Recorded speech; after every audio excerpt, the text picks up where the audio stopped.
Hi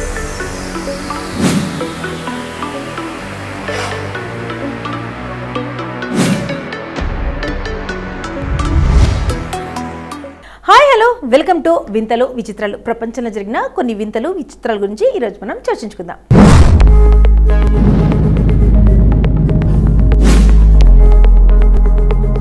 ఊరి బావిలో నమ్మకాలు ఊట. ఓ బావి నీటితో కోర్కెలు తీరుతాయని విశ్వాసం. మరో బావి నీటితో కవలలు. కొన్ని బావుల్లో నిత్యం జలకలు. ఒకప్పుడు మంచినీరు కావాలంటే బావికి వెళ్లాల్సిందే. తెల్లారితే చాలు గ్రామస్తులు చిన్నపాటి పట్టణాల్లో కావిడి భుజాన వేసుకొని చేతిలో చెద పట్టుకొని విధుల నిండా జనం కనిపించేవారు. ఊరంతటికి మంచినీటి బావి ఒకటి ఉండేది. అక్కడకు వెళ్ళి అందరూ మంచినీరు తెచ్చుకునేవారు. బావి లేని ఊరుండేదే కాదు. రాను రాను బోర్లు, మంచినీటి పథకాలు అందుబాటులోకి వచ్చాక చాలా వరకు బావులు మంచినీటి మాట అటుంచితే కనీసం వాడుకల్లో కూడా లేకుండా పోయాయి. బావులు అంటే ఏమిటో భావితరాలకు తెలియని రీతిలో కనుమరుగవుతున్నాయి. కానీ చరిత్రలో తాము ఉన్నామంటూ కొన్ని బావులు మాత్రం ఇప్పటికీ ఆనవాళ్లుగా నిలుస్తున్నాయి. ఒక్కో బావి చుట్టూ ఒక్కో విశ్వాసం పెనవేసుకుపోయింది.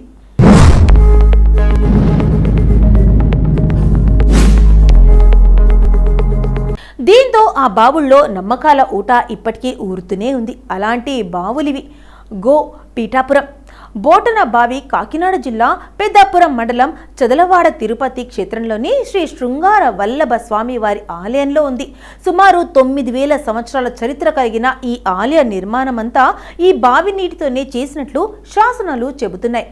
ఆలయానికి ఆగ్నేయ మూలాల్లో చతురస్రాకారంలో ఈ బావి ఉంది. చుట్టూ రాళ్లు పేర్చి చేసిన ఈ నీల బావి నిర్మాణం వింత గోలుపుతుంది. ఈ బావి నీటితోనే ఆలయంలోని మూల వీరాటకు అభిషేకాలు నిర్వహిస్తుంటారు. ఈ బావిలోని నీటితో స్నానం చేసి స్వామిని దర్శించుకుని మొక్కుకుంటే కోరికలు తీరుతాయని భక్తులు నమ్ముతారు.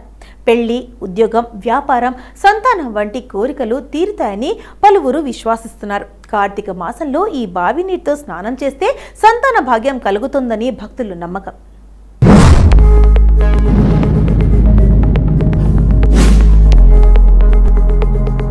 కార్తీక పౌర్ణమి నాడైతే మరింత ప్రాశస్త్యమైన చెబుతారు.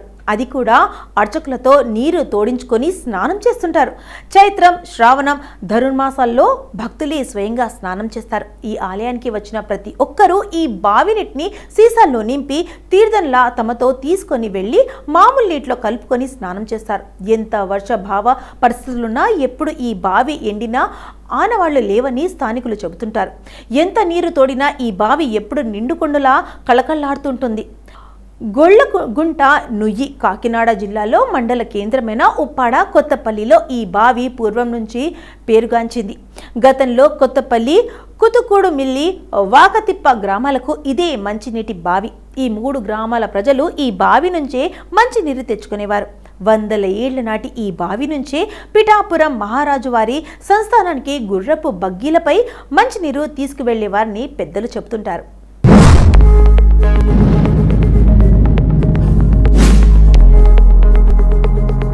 సముద్ర తీరం దగ్గరలో ఉన్న ఈ గ్రామాల్లో ఎక్కడ తవ్వినా ఉప్పు నీరే పడగా ఈ బావిలో మాత్రమే మంచినీరు.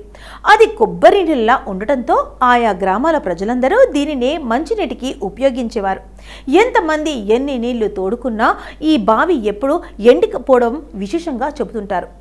ఎన్ని రకాల మంచినీటి పథకాలు వచ్చినా ఇప్పటికీ కొందరు ఈ బావి నీటినే తాగుతుంటారు. కవలల బావి తూర్పుగోదావరి జిల్లా రంగంపేట మండలం పాత దొడ్డిగుంట గ్రామంలోని బావి కవలల పిల్లల బావిగా పేరు పొందింది. ఈ బావి నీరు తాగితే కవల పిల్లలు పుడతారనే నమ్మకం పలువురిలో బలంగా ఉంది. ఈ గ్రామంలో ఏకంగా 110 మందికి పైగా కవలల పిల్లలు పుట్టడమే దీనికి నిదర్శనమని చెబుతుంటారు. ఈ గ్రామంలో 6 నెలల చిన్నారుల నుంచి 60 ఏళ్ల ముసలివాళ్ళ వరకు కవలలున్నారు. గతంలో మూర్తి అనే ఒక ఉపాధ్యాయుడు గ్రామంలో జనాభా లెక్కల కోసం రాగా ఎక్కువగా కవల పిల్లలు ఉండటం చూసి ఆశ్చర్యపోయాడు.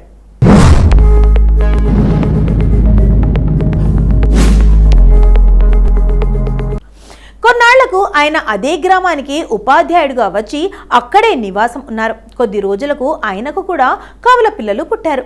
దీంతో ఆ గ్రామంలోని బావి నీరు తాగడంతో కవల పిల్లలు పుడుతున్నారని అందరికీ చెప్పడంతో అప్పటి నుంచి ఇది కవల పిల్లల బావిగా పేరుగాంచింది. సోషల్ మీడియా అందుబాటులోకి వచ్చాక ప్రపంచమంతా ఈ బావి పేరు మారుమోగిపోయింది. ఇతర రాష్ట్రాల నుంచి సైతం జనం వచ్చి ఈ బావి నీటిని తీసుకెళ్తున్నారంటే ఎంతగా పేరుగాంచిందో అర్థం చేసుకోవచ్చు. ఇలా కవలలు ఎక్కువగా ఉండడం వల్లే తమ ఊరికి గుర్తింపు వచ్చిందని గ్రామస్తులు చెబుతున్నారు. నిండు కుండల సామర్ల కోటలోని మాండవ్య నారాయణ స్వామి వారి ఆలయంలో ఉన్న పురాతన బావి ఎప్పుడూ నిండుకుండలా ఉంటుంది. మామూలు బావుల్లా వేసవిలో నీరు అడుగుకు అంటుకుంటుంది, కనీసం నీరు తగ్గుతుంది. కానీ ఈ బావిలో నీరు ఎప్పుడూ ఒకే స్థాయిలో ఉంటుందని ఆలయ అర్చకులు తెలిపారు.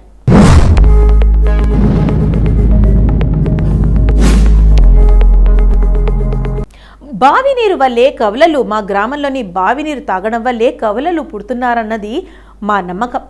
ఎక్కువ మంది కవలలు ఒకే గ్రామంలో పుట్టడం అరుదుగా ఉంటుంది. అలా మా గ్రామంలో 100 మందికి పైగా కవలలు పుట్టారంటే దీనికి కారణం మా గ్రామంలోని బావి నీరేనని అందరూ నమ్ముతున్నారు. మాకు కవలలే పుట్టారు. గతంలో చాలా మంది నమ్మేవారు కాదు, కానీ ఈ బావి నీరు తీసుకువెళ్ళిన దూర ప్రాంతాల వాళ్ళకు కూడా కవలలు జన్మించినట్లు చెబుతుండడంతో అందరూ ఈ విషయం నమ్మి తీరుతున్నారు. కోరికలు తీర్చే బావిగా నానుడి మా ఊరి గుడిలోని బొట్టన బావి నీటితో స్నానం చేసి స్వామిని దర్శించుకొని మొక్కుకుంటే కోరికలు తీరుతాయనే నమ్మకం భక్తుల్లో ఉంది. అలా కోరికలు తీరిన వారు మా గ్రామంలో చాలా మంది ఉన్నారు. అందుకే ఇక్కడకు దర్శనానికి వచ్చేవారు తప్పకుండా ఈ బావి నీటితో స్నానం చేయడం లేదా తాగడం చేస్తారు.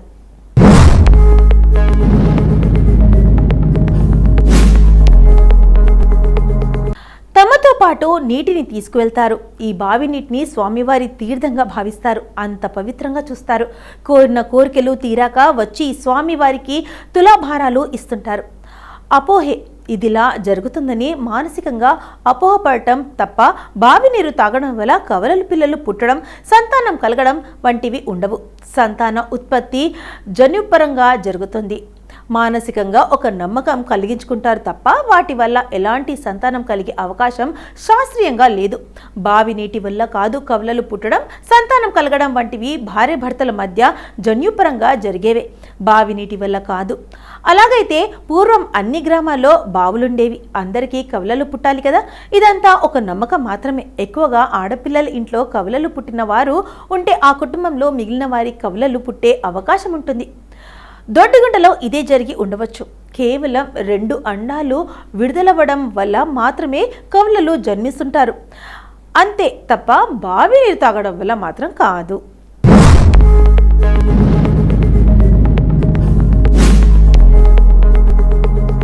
ప్రెగ్నెంట్తో ఉన్న మహిళలు ఎంత జాగ్రత్తగా ఉంటారో తెలిసిందే. నడవడం కూడా చీమ చుటుకు మనకుండా సుతారంగా నడుస్తారు. కొందరు కొద్దిపాటి శారీరక శ్రమ మంచిదని నిపుణులు పర్యవేక్షణలో వ్యాయామాలు కూడా చేస్తుంటారు.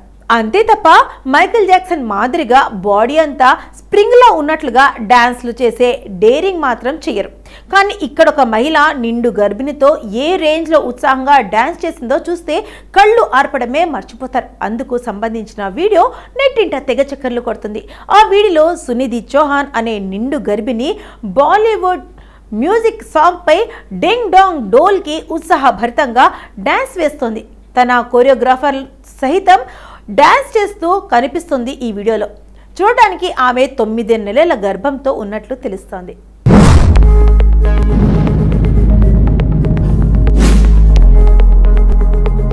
కానీ ఆమె మాత్రం ఎంతో జోష్గా తన కోరియోగ్రాఫర్ని బీట్ చేసేలా నృత్యం చేసింది. ఈ వీడియోని చూసిన నెటిజన్లు మిశ్రమంగా స్పందించారు. కొందరు మాతృత్వానికి ఉత్సాహభరితమైన నివాళిలుగా అభివర్ణించారు. మరికొందరు ఈ సమయంలో ఇలాంటి అవసరమా అని తిట్టిపోస్తూ పోస్టులు పెట్టారు. అయితే ఒక డాక్టర్ ఆ పోస్టులకు స్పందిస్తూ ఆలోచనాత్మక వివరణ అందించారు. గర్భంతో ఉన్నప్పుడు మహిళలు డాన్స్లు చేయొచ్చా అంటే అవుననే అంటానని చెప్పారు. ప్రెగ్నెన్సీలో ఎలాంటి కాంప్లికేషన్లు కాకపోతే నిర్భయంగా ఎలాంటి ఉత్సాహభరితమైన యాక్టివిటీలో అయినా పాల్గొనవచ్చని అన్నారు. అంతేకాదు, శారీరక శ్రమ అనేది గర్భస్రావం, తక్కువ బరువుతో జననం లేదా ముందస్తు ప్రసవ ప్రమాదం వంటివి పెంచవని తేల్చి చెప్పారు. ఆయా మహిళల ఆరోగ్య పరిస్థితి దృష్ట్యా వైద్యులు జాగ్రత్తలు చెబుతారే తప్ప అందరికీ వర్తించవు అని పోస్టులు రాసుకొచ్చారు.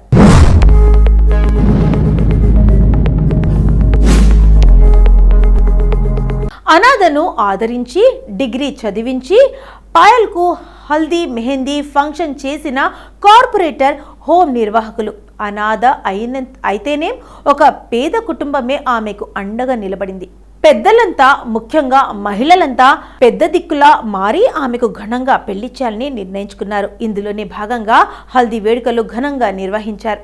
2 ఏళ్ల వయసులో అనాథల రైల్వే స్టేషన్లో దొరికిన యువతి పెళ్లి వార్త ఇప్పుడు సోషల్ మీడియాలో విశేషంగా నిలిచింది. పదండి ఆ వార్తలింటో చూసిద్దాం.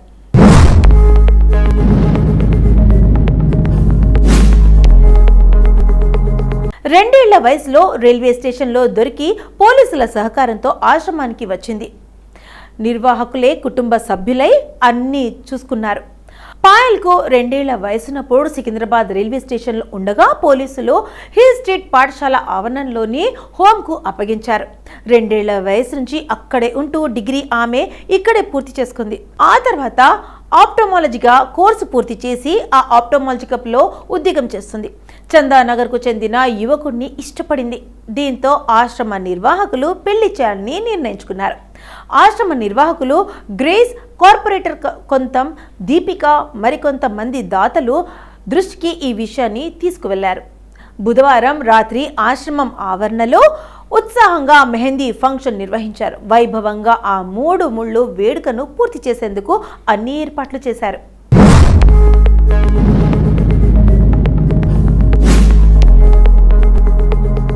సో ఇదండి ప్రపంచంలో జరిగిన కొన్ని వింతలు, విచిత్రాల గురించి ఈరోజు మన ఎపిసోడ్లో చర్చించుకున్నాం కదా. మరి రేపటి ఎపిసోడ్లో మళ్ళీ కలుద్దాం. అంటే టేక్ కేర్, బాయ్.